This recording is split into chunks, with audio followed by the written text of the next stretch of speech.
Good evening, ladies and gentlemen, and welcome back to yet another edition of Crescent City Sports. I'm your host, Chanel Reed. First up, I want to congratulate Coach Kevin Ollie, star point guard Shabazz Napier, and the rest of the UConn men's basketball team on winning the 2014 Division I National Championship. Now, earlier this semester, I know we talked about brackets, and I must admit, I definitely had UConn losing in just the second round of the tourney. Shame, shame, shame on me.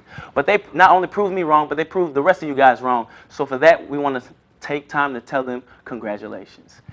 And a quick side note, the UConn women are favorites to beat Notre Dame tonight in tonight's national championship game.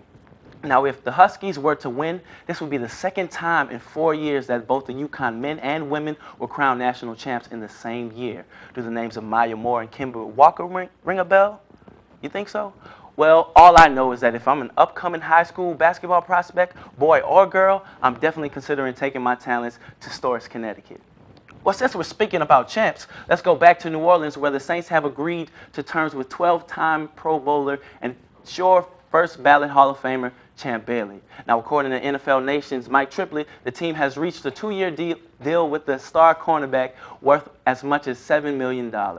Bailey played his last 10 seasons with the Denver Broncos, but has been quoted in saying that he feels that the Saints are very close to a Super Bowl.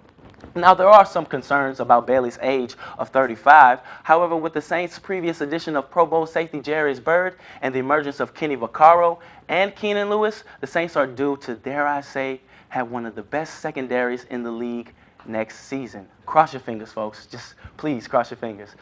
But to make things even better, Who Dat Nation has matched the offer sheet of the Atlanta Falcons to keep backup safety Raphael Bush. The deal is reportedly worth $4.5 million for the next 2 years. Now, I know many of you guys are wondering, why would the Saints spend nearly $5 million on a backup safety? Well, if you recall, last year, Kenny Vaccaro was carted off the field with a broken ankle against the Carolina Panthers. So not only does this serve as an insurance policy for the Saints, but the demand for Bush's talents elsewhere shows how he could be a starter on several NFL teams. Let's hope the Saints continue to thrive on what many say is the best list of off-season transactions in the NFL this year. Well, that's all the time that I have. No Pelican poll this week, but don't forget to tune in next week where I'll make my predictions for the NBA playoffs and continue to cover the Saints' off-season editions. For Crescent City Sports, I'm Chanel Reed. And coming up, Rachel tells us about how a Kentucky fan was a little bit too confident about his team's national championship chances. Find out what he did when we come back. Have a safe spring.